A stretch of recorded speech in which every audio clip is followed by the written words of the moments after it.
I call Chris Bishop. Well, clearly with REA Bond's move from the back rooms of New Zealand First into the front lines, the research unit quality has declined. Because, contrary to what the previous member just said, this bill does not actually introduce the bright line test that's been talked about on investment property sales. It doesn't do that. That's been signalled, but that's coming in a consultation document later. So nice try, Dennis. Read the bill better next time, or get your staff to read it better. Sir, I want to... this is a good bill, can I say, sir? This is a good bill, and it's an important bill. Slightly mistitled, though, I have to say. It's titled the Taxation, Land Information and Offshore Persons Information Bill, but it really should just be titled the Make Phil Twyford Really, Really, Really, Really Angry Bill, sir. And in fact, I may well move an amendment at the Committee of the Whole House stage for that very purpose. Sir, I want to talk about the context in which the bill arrives at the House before I move on to the substantive parts of it, because the context is important. And I think, actually, despite the heat and the light, and mainly heat that comes from members opposite, on this issue, I actually think there is reasonable consensus in the House that we have a housing affordability issue in this country and something that we need to deal with. There is actually consensus on that. And there's actually also consensus on why we need to deal with it.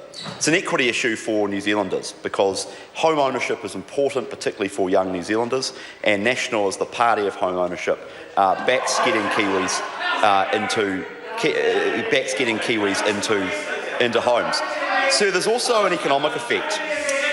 There's also an economic effect, and as Phil Twyford rightly points out, listen up, Phil, I'm actually complimenting you at the start of my speech anyway.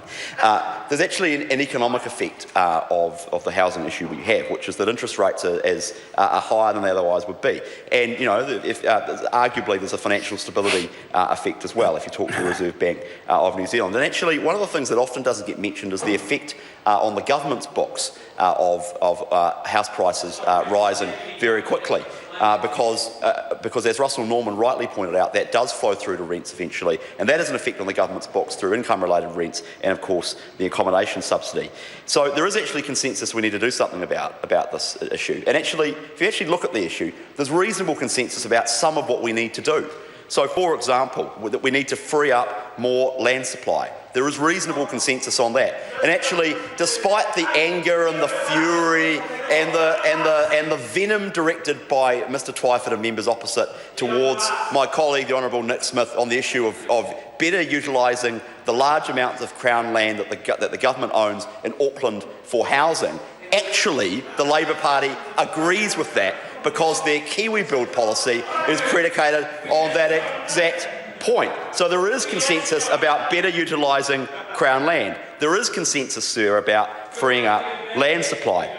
And actually, we even heard from Russell Norman that he now accepts that supply is an issue when it comes to this is fundamentally a supply and demand problem. We did actually hear some sort of concession on that. He says, well, we just need to increase density inside Auckland. I would say that's true. We do need to build up, but we also need to build out. It is a little bit ridiculous, sir, that New Zealand is one of the least densely populated countries in the world. We don't utilise as much land as we could do. There's no reason why we can't utilise more land, and that's exactly what the government's trying to do through our special housing areas. So, sir, it's within that context that this bill is advanced, and it's an important context. Oh, and I just also, before I move on, I want to mention the Productivity Commission report that was released the other day, and it's actually a very, very useful study, sir, and one that I think is going to illuminate the debate about housing in New Zealand for years to come. And it was actually good to see some acknowledgement of the comprehensive nature of that report by members opposite when that came out.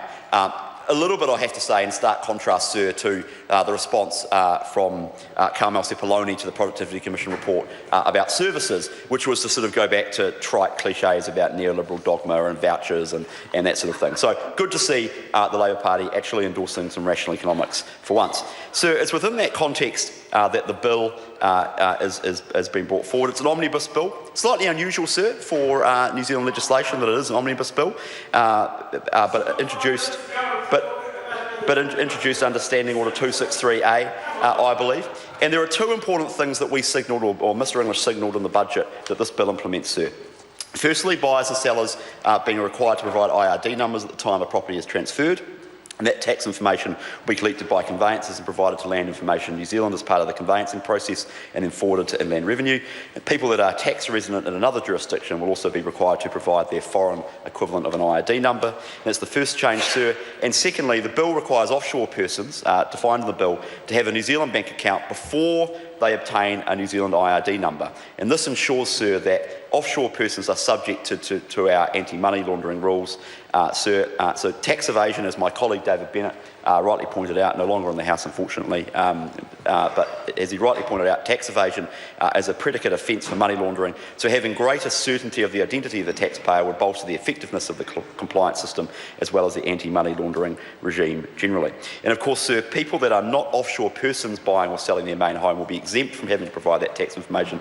That's to protect families in their main home, sir. So, sir, these changes are useful changes, sir, and they will improve the information that the government has, and they will improve the compliance, sir, that people have to make with the Income Tax Act, because people often forget, including Mr O'Rourke and members opposite, that the current Income Tax Act 2007 contains provisions that impose income tax on certain property transactions.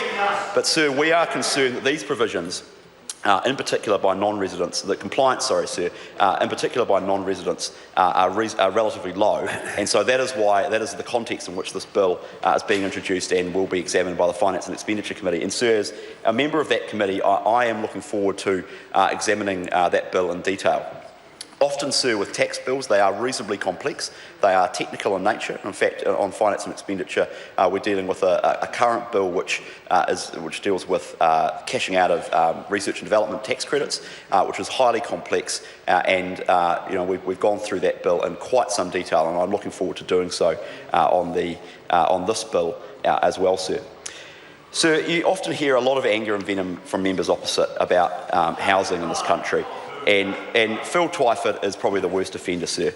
But we are still waiting for Phil Twyford to apologise to this House and actually to the social housing sector as well for misleading the social housing sector before the election. Because Phil turns up to the social housing conference and told them that the Labor Party was committed to income-related rents, to capital grants and to stock transfers.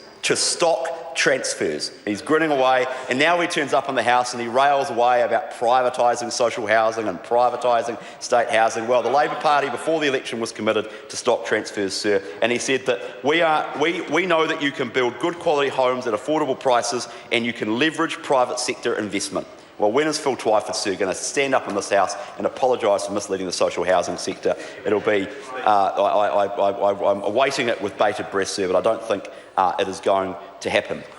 Sir, where is the Labor Party when it comes to these sort of tax policies? Because having taken a comprehensive capital gains tax to the 2008 election, to the 2011 election and to the 2014 election and been comprehensively drubbed, where are they now on capital gains? Well, we don't know. It's pretty clear that Phil Twyford wants to introduce a comprehensive one, but his leader won the leadership with 4 of his colleagues voting for him on the basis that the Labor Party would not have a comprehensive capital gains tax. So the Labor Party is completely all over the place on this issue, sir. We're looking forward to the next speech from the Labor Party, which will no doubt announce a different policy altogether on property taxation or property more generally. Sir, this is an important bill. It does make small changes. They are technical. They are important for the government's wider program of improving housing affordability in this country. Because of that, I commend the bill to the House.